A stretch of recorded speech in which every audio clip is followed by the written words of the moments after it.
Hey, good morning there, Sweet Peas, Basic Prepper Mom Myra. So there's a lot going on right now, but I want to talk about something specific that is currently happening and going to happen. So apparently that could affect a lot of people. Apparently Trump is going to be arrested tomorrow, which is Tuesday.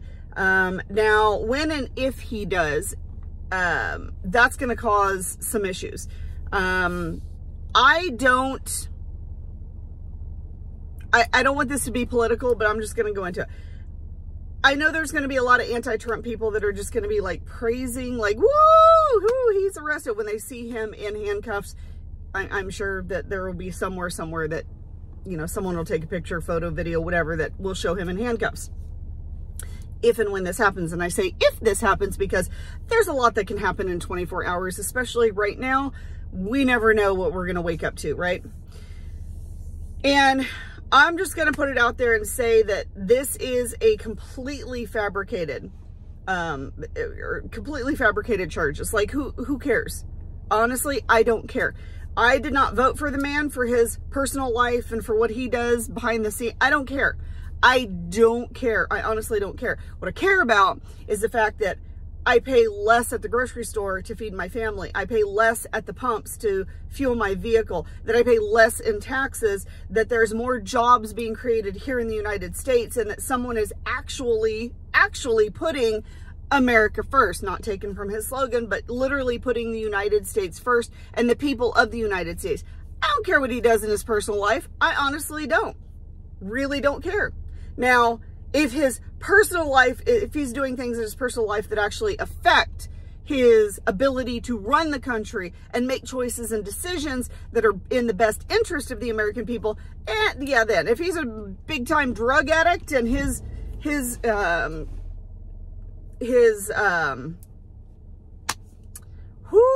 decisions, sorry, having some issues, his decisions that he's making affect the American people because of his drug addiction, yeah, then I'm gonna have some problems. But what he did in the past, what does not affect his ability for me and my family. And that's all I care about. Currently, the current administration and his family and all of that stuff that's going on does affect my family personally, does affect my friends personally, does affect my economy personally.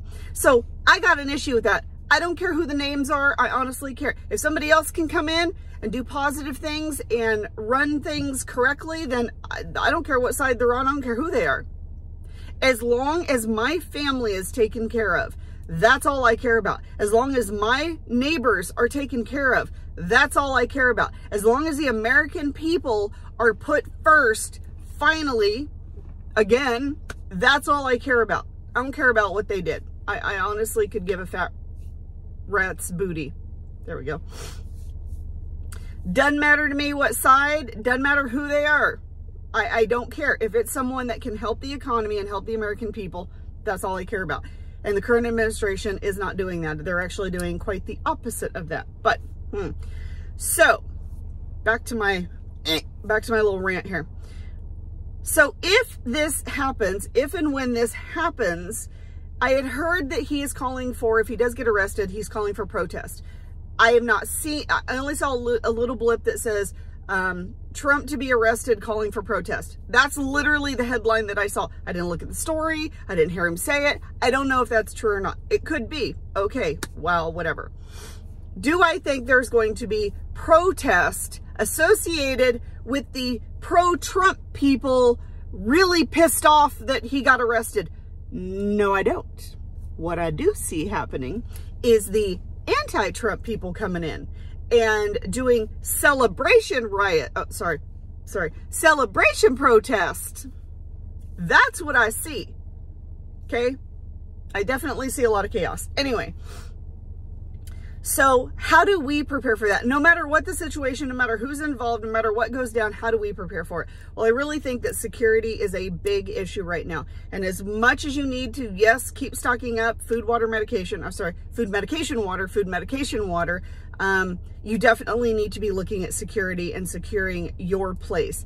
Not only the fact that you have what you need if we do end up having to go into a lockdown, if we do end up having to be protect ourselves and what we own, not just in a lockdown situation. Okay, we're closing the door. Do we have enough to live on? Do we have enough to get us through? Not just that, but your security as well. How do you defend what you have from those who want to take it? And I've talked about this in the past, but I think this is a really, really good point to hit, because things seem to be spiraling pretty quickly, that it don't even make any sense. There's no reason for it, but we're spiraling. So whether you live in an apartment, a townhome, a house, you have property, whatever the situation, if you live in town, if you live out of town, rural, whatever, what is your defense? What is your go-to strategy to protect yourself and your family? Not just the things that you have, but to protect yourself and your family. Because let me tell you something, as much as I support law enforcement, and I do, I am a blue line supporter until the day I die. I don't care who says what. Very near and dear to my heart personally, very near and dear to my heart. That's all I'm going to say on that. But if you have 100,000 people, if you have 25,000 people, if you have 10,000 people, if you have 5,000 people, 5,000 people protesting out there that want to come and do harm, and there's a mob of them, your LEOs, your first responders, your whatever, are not going to be able to handle that influx, first of all. Second of all, if it does get to a dog-eat-dog scenario, they are going to want to be home and be with their families to protect and help their families. That means taking more off of the streets. Now we've just got this kind of lawless mob running around. Do I think we're going to get to that point? I don't know. I want to say no, that we're not going to get to that extreme, but I do think that and we've seen it in the past, that we've got, you know, protesters out there burning cities and cars and everything, and there's not enough law enforcement. And I'm going to tell you right now that the numbers are down in law enforcement than they were even back then when all of that was going on. The numbers can't keep up with the amount of influx of people that could possibly be protesting or celebrating or whatever the situation. So how do you protect you and yourself? Because it's one thing to lock yourself down, which I absolutely agree with. Lock yourself down. Don't go anywhere. Don't drive anywhere. But how do you protect yourself and your family? And that is a decision that you guys have to talk about and you guys have to come up with. If it involves self-defense, let's just say, then I highly suggest that right now you seek out training, you seek out a certified trainer. Don't just get Joe Blow off the street that, you know, oh yeah, I remember that one time that I had a guy break in and this is how I no. You need to be with a certified person instructor who can guide you and help you to your specific situation. You need someone who is experienced and certified. Please, please, please, please, please seek out professional training when you're talking about self-defense. But talk about it with your family and find out what is best for you in your situation, because I think that we are going to end up seeing a lot of stuff really go down. All right. That's what I have to talk about today. Protect yourself and your family. I hope it doesn't get as crazy as I think it's going to, but I definitely think that we're going to see some stuff. Don't know to the extent or who or how or what or where or when, but I do think that we've got some stuff really heavy coming down the line. All right. Once again, if you have any questions or comments, please feel free to reach out. I hope you guys have a wonderful, amazing day. Stay safe out there. Get your plan in place, and we'll talk to you later.